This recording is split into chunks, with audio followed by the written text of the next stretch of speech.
Lights me, I'm good. In the past 2 weeks, I've had a lot of time to reflect about healing. How there are many times we are hurt in different forms or in different ways. We all heal differently. Some quickly over time, some more slowly. In our hurt, we deal with different types of hurt as well from different types of wounds. So who has the best wounds? Is there such a thing? Is it the person who was stabbed? The person who was shot? The person who has had open heart surgery? The person who has had laparoscopic surgery? Although I have been told this type of surgery really doesn't count. Or is it the person who has been ridiculed, bullied, or has a broken heart? How many of you have seen the movie Jaws? In Jaws, there is a scene where Captain Quint, Officer Brody, and researcher Hooper begin comparing wounds while they are passing time on the boat hunting the great white shark. After a few too many beers, Quint and Hooper begin to compare their wounds. One was bit by a shark. One was stabbed by a manta ray. Finally, Hooper opens his shirt and points to his heart. "You see that?" he says. "That is Mary Ellen Moffat. She broke my heart." It seems the worst wounds are the ones that are invisible to others. They are unforgotten wounds because we cannot see them. These hidden wounds come from memories of being ridiculed or criticized severely, being bullied or abused by family or friends. Or maybe even you have been wounded by your church in some way. Yes, we can be wounded by our church family, and they don't even know it has happened. All of these wounds are hurtful, we as humans need to heal from them, no matter what the wound may be. For if we have an untreated wound, they only seem to get worse. They fester and spread infection to the rest of our body, just like a physical open wound. Writers in the Bible realized how inner turmoil leads us to physical turmoil. For in Psalms 31:10, they write, "My life is consumed by anguish, and my years by groaning. My strength fails because my affliction and my bones grow weak." And in Psalms 39:2-3, "When I was silent and still, not even saying anything, my anguish increased. My heart grew hot within me, and as I meditated, the fire burned." We all know that it is not good to be hurt, and we don't want to be hurt twice. For if we keep rehearsing a past wound, we could allow someone to hurt us over and over again. There is a word for rehearsing a hurt over and over again in our mind. It is resentment.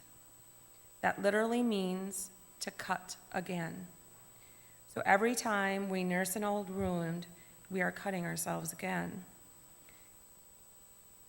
This is quite a list of hurt, and I'm sure there are many more types.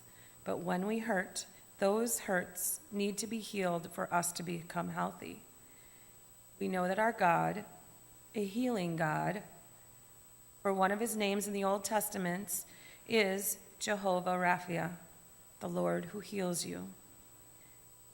According to Exodus 15:26 and Psalms 34:18, it says, "He cares when our hearts are broken." This is why David knew he could call to God. He knew God could do something positive to help him when we are hurting. When God heals, he uses a process. His healing begins when we open up about our hurt to him. We let him know about our hurt. When we ignore it or be stoic about it, the hurt is not resolved. We need to become honest about our situation with him. Even though he knows about our hurt already, we need to be honest with Him. We also need to be honest with ourselves to help us face our hurt and feelings. It addresses the pain, the fear, the anger, the resentment, and bitterness we are holding inside. When we are honest with God, just as those writers of the Psalms, we can tell God what hurts us.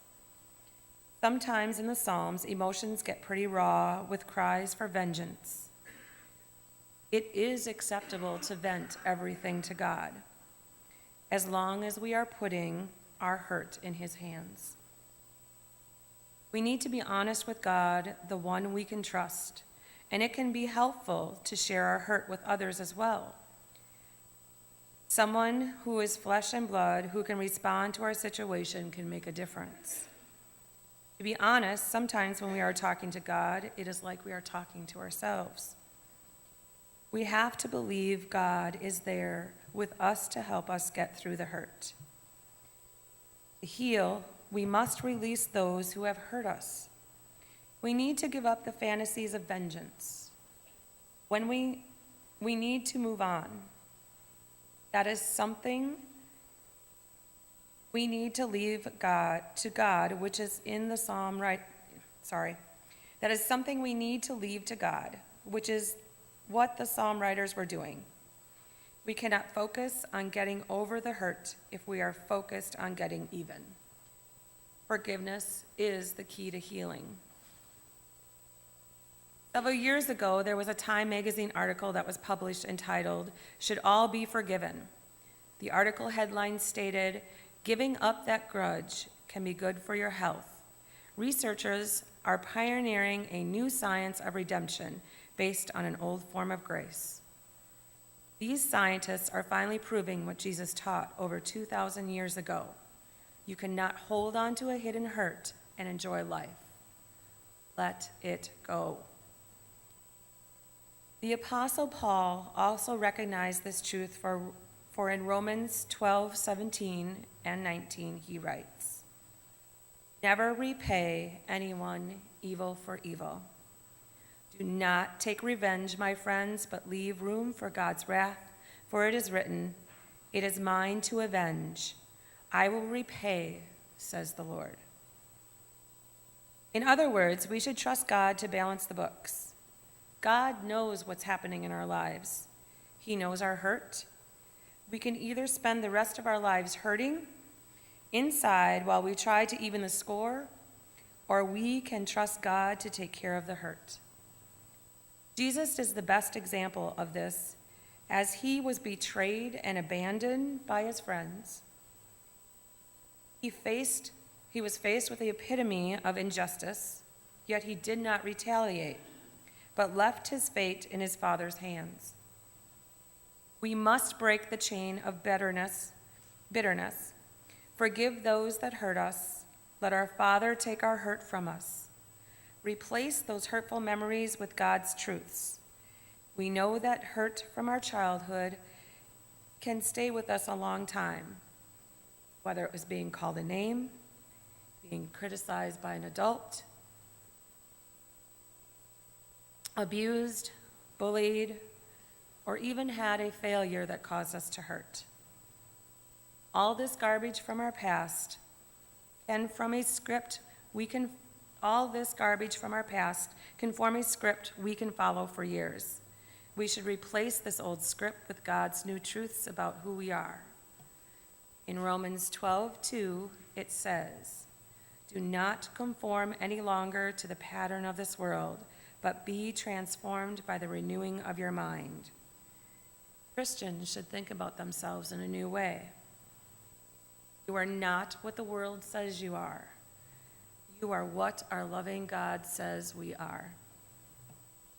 We should note that thorns are as important as roses. When I lived in Lancaster, I remember a story our pastor told us about a sermon about the importance of thorns. He had received an email from another pastor about a woman. Her name was Jane. Jane had an easy life until she was involved in a car accident. and in this car accident, she lost her baby. She grieved over the loss of her child. She became angry when one of her Christian friends encouraged her to give her grief to God. Jane rejected this idea. She blamed God for the loss. Later in the year, Jane went to her local floral shop to get a bouquet of flowers for Thanksgiving. The visit would give her a new perspective on life.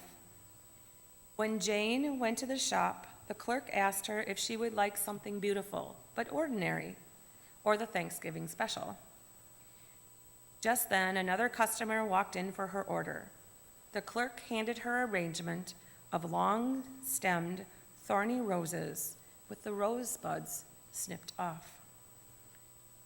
The roses themselves were gone. Jane thought this was a cruel joke and immediately asked the clerk about it. The clerk explained this to her. Jackie came into the shop 3 years ago feeling much like you do today. She thought she had very little to be thankful for. She lost her father to cancer, the family business was failing, her son was into drugs, and she was to face major surgery. The clerk continued, that same year, Jackie had lost her husband and spent the holiday alone. Let me get my story straight. The clerk continued, that same year I had lost my husband and spent the holiday alone. I had no children, no family close by enough, and not enough money to travel. I learned the beauty of thorns that year. The clerk continued, I have always thanked God for the good things in my life, but never hurtful things. I never asked him about the good. But when the bad hit, did I ever ask? It took me some time to realize the dark times are important. I have always enjoyed the flowers of life, but it took the thorns to show me the beauty of God's comfort. You know the Bible, it says that God comforts us when we are afflicted, and from his consolation we learn to comfort others. Jane stopped and thought about what the clerk said, knowing now this was what her friend was trying to tell her. Jane said, I guess the truth is, I don't want comfort. I have lost a baby and I'm angry with God. The clerk replied carefully, my experience has shown me that the thorns made roses more precious. Treasure God's care more during trouble than any other time. We need to remember it was the crown of thorns that Jesus wore so we might know his love. We should not resist the thorns. We might know his love. For the first time since the accident, Jane lost her grip on resentment.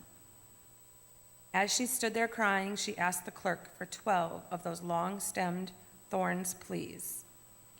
The clerk replied, I had hoped that is what you would order. Give me a minute to get them.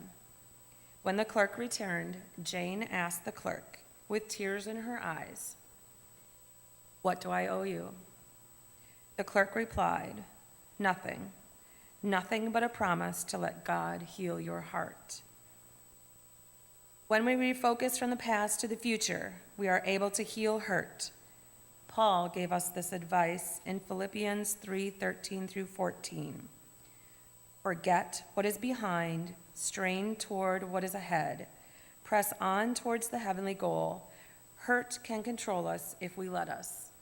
Choose to re-aim your focus. Reach out and help others just as the clerk helped Jane. We can be effective when our own hurts are starting to heal. As we recover, we will be better equipped to help others in similar situations. Paul says in 2 Corinthians 1, verse 4, God comforts us in all our troubles so that we can comfort those in any trouble with the comfort we ourselves have received from God. We are not alone. One of the purposes of our church family is to support each other. We will find others who have been where we are now. We will find someone who can help us. We will find others we ourselves can help. Everyone has wounds of one kind or another, and everyone can have those wounds healed. Here's a poem to leave you with that sums up God's offer to heal our heart. It doesn't matter who you are. It doesn't matter where you've been. It doesn't matter what the scar. It doesn't matter what the sin. It doesn't matter how you fell. It doesn't matter what your hell. It only matters, hear God say, there's healing for your life today.